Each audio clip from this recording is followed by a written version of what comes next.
Hey friends, how's it going? Something funny happened here tonight.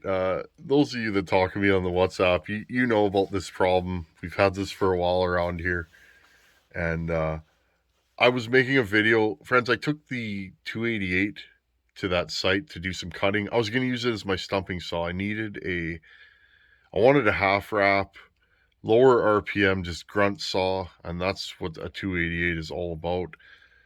So I grabbed my farmertec 288 and just grabbed the power head, and I was going to use it for stumping. So today's video was supposed to be, I was talking about my experience with farmertecs and my final thoughts on them. Anyways, friends, I'm going to cut to this right here. I was yakking into the camera about the 288, and then this happened. Check this out. Well, friends, check out this clip.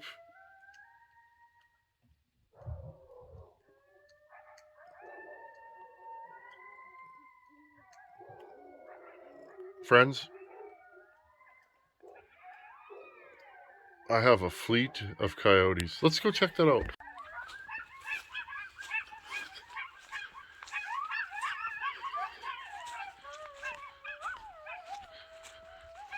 So, friends, we got a serious coyote problem around here. Hold on a second. Hey! Beat it! Hey! Excuse me. Anyways, friends, we have a serious coyote problem around here. It's going to be a long, interesting winter. And they've been hanging out. And I spotted, I'm going to show you guys some prints. We were walking the dog the other day about half a mile from here on the road. And I spotted some gigantic canine prints. Now, they're not dog prints.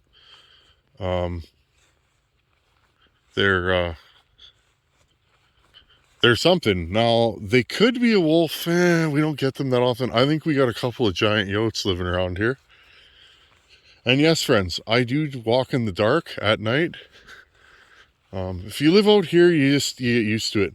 Now, I will say, friends, coyotes, and also, I'm getting my scent back in here, and I'm loud, so look at that, friends. Now, coyotes out here can hit about 55, 60 pounds, like legit. So, they're not, friends, they're not the worst thing to have around, but they can be a little bit of a nuisance. Now, they're not bad this time of the year, but what happens is, look at that, that's just, what happens, friends, is in winter, if we have a cold winter, they start to get really hungry. And if they get hungry, they start taking risks. And they live here too, but you don't want them around. There, friends, that's a big, tall elm tree right there. So you try to keep them at bay, but honestly, friends, there's nothing you can do. There's just so many of them. And anyhow, what was I talking about? What was I talking about, friends? Are you guys gone? I'm gonna hit pause and go right in the backyard and see what we got going on back here. Actually, let's turn the light on here, friends. Here I am. Here. Can we see any lights? Little eyeballs in the bush. Now, friends, when you live out in the sticks like I do, you become one with nature. It's pitch black out here, there's no lights, but I don't know, I believe everybody needs to be in nature, and you need to learn to read the wind and the trees, and it just is what it is. Okay, friends, well, I'm in the backyard. I turned the light on, and I don't see any eyes. I don't hear anything. They run that way. I know exactly where they went. They got a den over there somewhere. And We've had a lot of coyote incidents in the neighborhood, especially in the city too, friends. They're everywhere here. It's the biggest problem with ours is they get really big. They're not the size of a wolf. You get the friends about 8 years ago. I was mowing. Oh, what's that? Well, if I get attacked, at least I'll be on video, right, friends? Eye of the tiger. Oh, yeah. What do I see over there? Anyways, about 8 years ago, I was mowing right here, friends. Okay, and what come out of the bush there? A wolf, a big one. I was about right here on my mower. Okay, right in this area. And right there, this big old wolf came right out of here, and he walked right in front of me, and he stopped, and I was about 20 feet that way, and he was looking at me, and thank God he went that way. He didn't run though, friends. He walked. He stopped and looked at me a couple times, and you don't feel very big and strong when something like that comes out of the bush at you. That's the only time I've ever seen a wolf in this yard. But coyotes here are big. Um, they get big. Our jackrabbits here can hit like 12, 15 pounds, and they're just big, and they can become a little bit of a hazard to humans. So you just kind of you want to check them out. You want to let them know that, hey, I'm here too, and then they just kind of stay away, or they don't. But anyhow, friends, farmertec. I'm gonna go back to the deck and I'm gonna chill out. And let's talk about farmertec. I'm not even sure where we were. Give me a second. Okay, anyhow, back to the video. Don't you hate when you get unwanted guests? Oh, check this out. So my wife and I were about a half mile from here. Now, there's no random dogs out here. The yards are too far away from each other. And I know everybody on my road, and there's no big dogs on this road. In fact, our dog is by far the biggest dog on this road. Check out these prints. We saw 2 sets, no human prints, and this was after a rain. Check these out. I knew that we got a couple of good sized yotes in the neighborhood.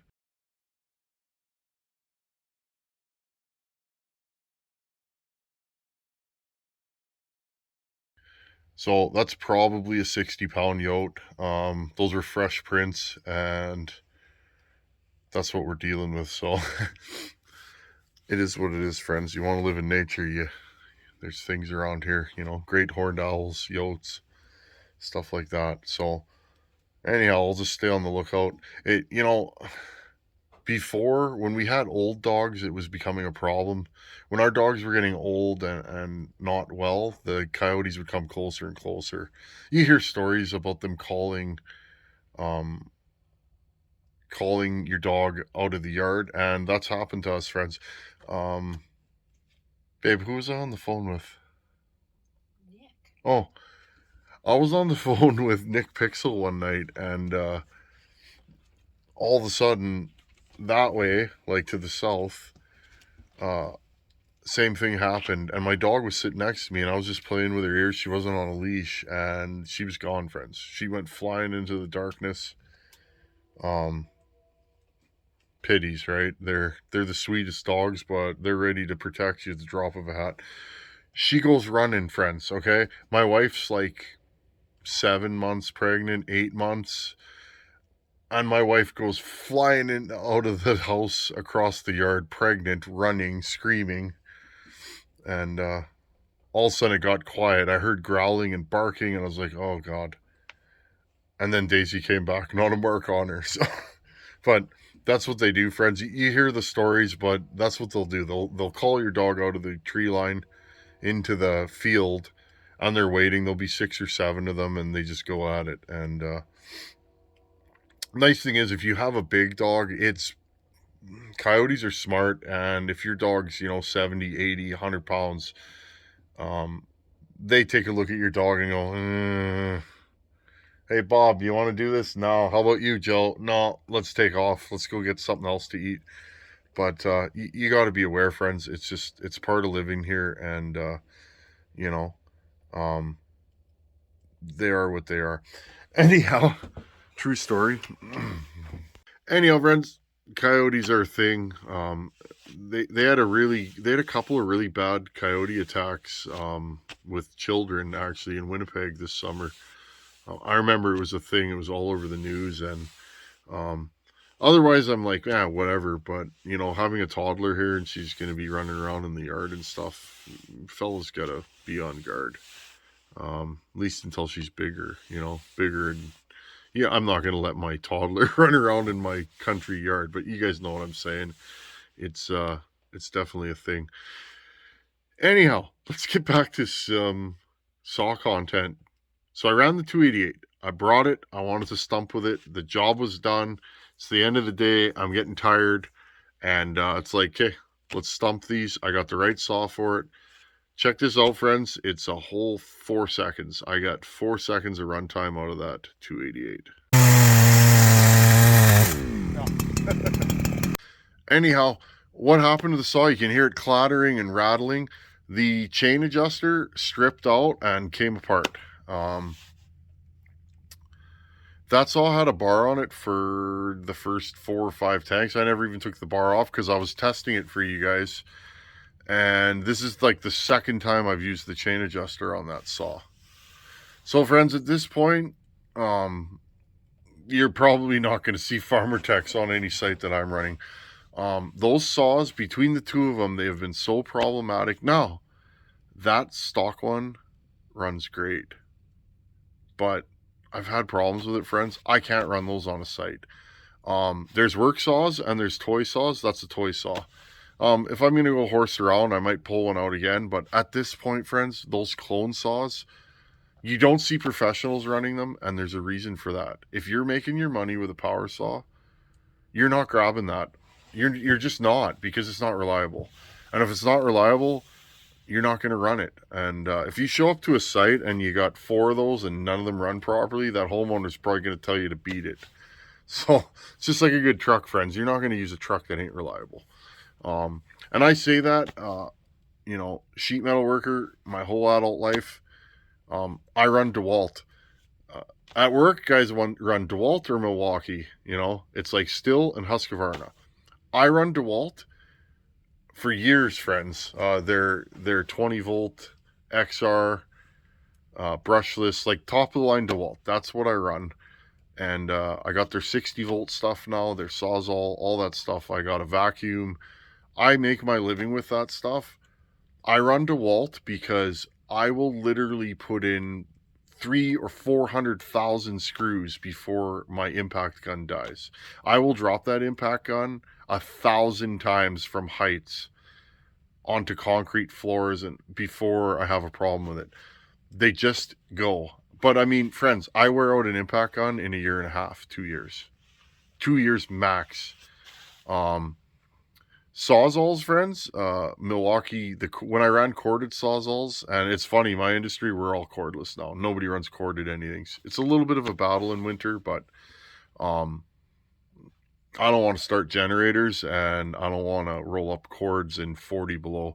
If you've ever rolled up a 100-foot plus cord in 40 below, like, that's a workout. But again, friends, I make my living with power tools, DeWalt. I work with guys that like Milwaukee, and we don't argue about it. I don't run Milwaukee because they're weak in the triggers for me. I have trigger failures with Milwaukees. I quit using Milwaukee years ago because the triggers would just die. And now what do? Oh, I need to have 2 Milwaukees so that when one dies, I have a spare. And I'm just not that guy. So other guys I know run Milwaukees fine, but I actually had a guy I worked with last week. He had one Sawzall trigger die, and then another one died like the next day, and he didn't have a spare one. So, but again, apples and oranges, right? You like what you like, and Ford, Chevy, Dodge, I don't care. Whatever you like is what you like.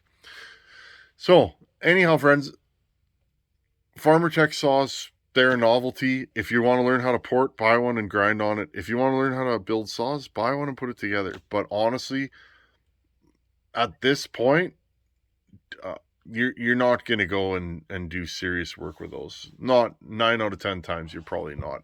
I've talked to so many guys that have had those that echo my thoughts, that I think my experience is probably what you're going to experience. Um, the one saw is all stock and I've had problems with it, and the other saw has all the parts that I don't like, all those replaced, and I still have problems with it. So, um, some people say the other kits are better, but even then, maybe, friends, I may order one of their 372s just to try it. But at this point, friends, I can't recommend those, because I recommend those for the reasons I just said. But if you're going to go do serious work, I would pass on one of those. I'd try and find a used. I'd rather buy a blown up 288 that's all OEM that looks horrible and start with that than buy one of these kit saws at this point. For the price of the kit saws, they're like $400 or $500 shipped to Canada now.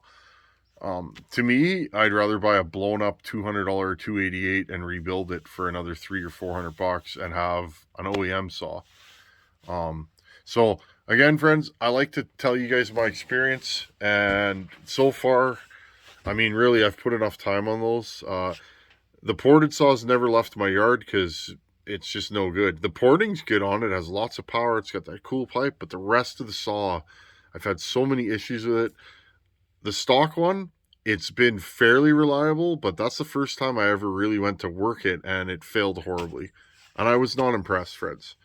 It was like, yeah, I'm throwing this thing in my truck. And then I stumped with the 372, which cut most of the rest of the trees, limbed and bucked everything that day, and never had an issue. So anyhow, that's my experience with farmertec. Anyhow, friends, I'm going to call this video a night here. It's getting late, just all over the place tonight. I'm going to finish putting together a cutting video for you guys, and thanks for hanging out here, and I can't wait to see you guys at Bunyan. Thanks for watching. Take her easy. Later. And keep an eye out for coyotes. They're everywhere. Later.